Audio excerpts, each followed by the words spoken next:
Welcome, ladies, to the Real Estate Investor Show, providing inspiration, strategies, and insight to empower women investors to live balanced and financially free lives. Now, here are your co-hosts, Liz and Andresa. Welcome back, ladies. This is Liz. And this is Andresa. Welcome back to the Real Estate Investor Show. We have an amazing minisode here to share with you. What are we talking about, Andresa? We're going to talk about why real estate was made for us, the women. Love it. I love it. I can't wait to hear. All right, Liz. So here's what I'm going to break down. There's several reasons what I believe real estate was made for us, women. But I'm going to be sharing with all of you just 4 or 5, or maybe 5. I'll give maybe you if I think of one, we'll share 6. We'll say.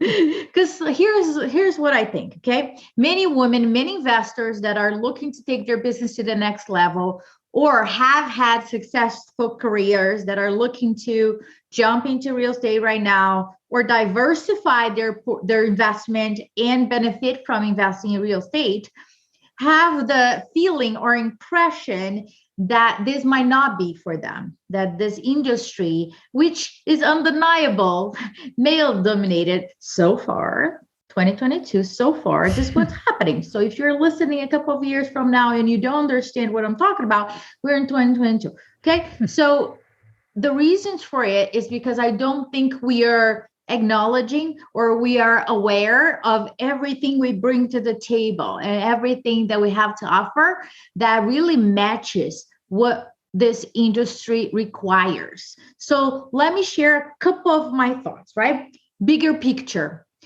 Women, to our detriment or benefit, depends how you look at things, we don't look at certain subject by itself. We make several connections. We are looking at a much bigger picture when we are looking at a project or what I say, a complicated situation.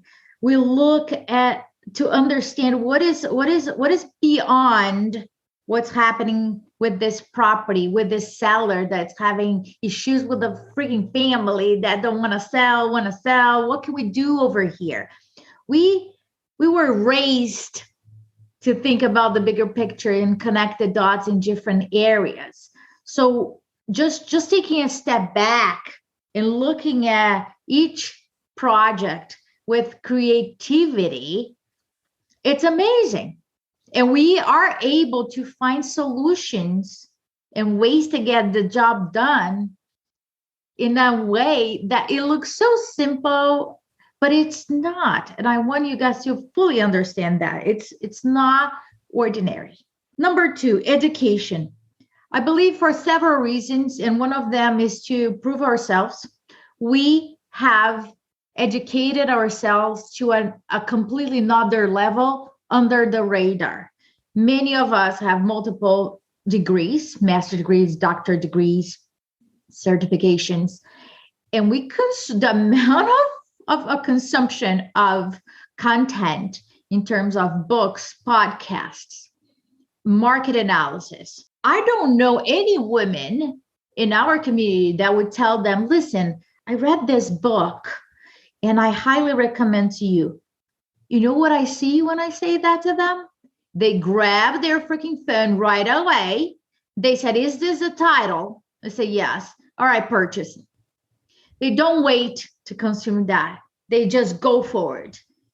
But we are under the radar and we don't share all the information that we make. And many times people say, oh, they're taking too long to make that decision. It's not, because we are having a lot of evaluations happening because we want to look at the data. We want to look at the micro and the micro economy in order to make a wise decision for a long term, not short term. So highly educated. Empathy. There isn't empathy everywhere. We are just seeing many times that negotiations is a matter of who is going to win, who's going to get the most of the money. And I have experienced throughout my career that many times it's not about the money. Many times the seller just wants empathy to the situation. How many times letters to the to the seller, a conversation, a side conversation with the seller made the deal gone through. The seller didn't really care about the money. It was about how easy was the process, how likable was the buyer, how easy was the entire experience for them. And I think we're really, really high empathetic people, and we can see it. We can see what people are saying, and we can see what they're not saying by observing their body language. We have that sixth sense there, the gut feeling that we underestimate that a lot. And I usually use mine more than ever, right? So I encourage you to observe that too. The next one I would say, Liz, is resourceful. We are very, very resourceful in both ways. And I think we are in a transition right now. What I've seen in the past is women being very, very resourceful with the limited number of funds that we had in our hands. We truly multiply the funds. What I'm seeing right now is a different type of resourcefulness. Before, I'm seeing a lot of women trying to figure out by themselves, a lot of solopreneurship. What I'm seeing now is a transition where women are being resourceful because now she understands that she does not need to know everything. She can leverage the resource and experience of other women and reach out to ask for help. That is resourcefulness to me, to the highest level. Women are comfortable asking questions, are comfortable asking for help. When I say comfortable, let me make just a pause here. They don't feel comfortable. Nobody feels comfortable when they're doing something that they haven't done several times before, but they are daring to do it regardless. They're daring to raise their hand. They're changing it. They're following it. They're there. They're in the arena playing. And that's what really matters. And the last thing that I would say is transferable skills. And when I say that, I'm talking about from your personal and from your professional life. When you look at your personal life, right? Many busy moms or larger families, you understand project management to the highest, scheduling to the highest, pivot here, pivot there to the highest level, right? All of this, I don't want you guys to underestimate. I don't want nurses to underestimate what they're bringing to the table to the real estate industry and many other careers that I truly think that bring so much in terms of skill sets to the real estate industry that many times we are lacking in certain conversations. What's been your biggest transferable skill? Not that I'm interviewing you, but I'm curious because I want to share mine to give women a really specific example too, because it helps. What's been yours? Here's what I think. I have gone through door-to-door sales, right? Was one of the hardest things that I already heard. You probably already heard me speaking about this. One of the hardest things for me to hear no's in my face and get over that much quicker. And I think that learning that no means next, and it's not personal to me. They're not saying no to me. They're saying no to the product that I'm selling.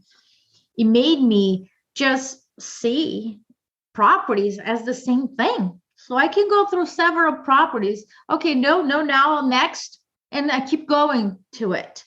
I don't carry those properties that the sellers that are saying no to me throughout my next conversation. And that happened. I learned that through door-to-door sales, because if my first client said no to me and my attitude changed at that moment, my entire day was ruined. I needed to shake it off after that. And I believe that I transfer that to real estate as well. That's great. How about you? You want to share very quick? Yeah, real quick. I would say it's funny. It's very similar in terms of the sales arena, but it's actually not door-to-door. It's more consultative sales, relationship-driven sales. So being able to like cold call, but then really really develop a long-term relationship with a company, and how you do that. And, just really developing that skill set and that way of being, if you will, and then getting referrals and kind of developing it from a organic way was something I did for over a decade. And that was very transferable. And in some of the things we've been doing with growing our community and some of the places that I feel like I shine and I really like to do to cultivate, if you will, more consultative. Yeah. Absolutely. And I have one thing to say to you. If you have not heard yet, please check out InvestorCon 2023. We are going to have an amazing event on May 18 and 19. And the theme this year is going to be generational wealth. So please check out our agenda. Amazing speakers coming up, and reserve your seat. Is a great resort. We don't want you to get super cold with the air conditioners of the regular hotels. So this is an amazing resort that we're going to have a lot of fun and learn a lot how to not just build our portfolio, but set the next generation for success. So thank you so much. Check the link below and reserve your seat today. Ciao. If you enjoyed this podcast and want to receive updates on our next interviews, go to our website, therealestateinvestor.com. There, you can subscribe to our show, become part of our investor community, and get updates on upcoming episodes. If you like our show, please share it with other women who would benefit. And don't forget to leave us a rating on iTunes. We'd really appreciate it.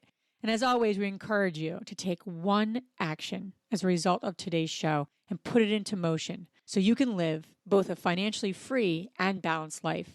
Thanks for spending time with us. Ciao.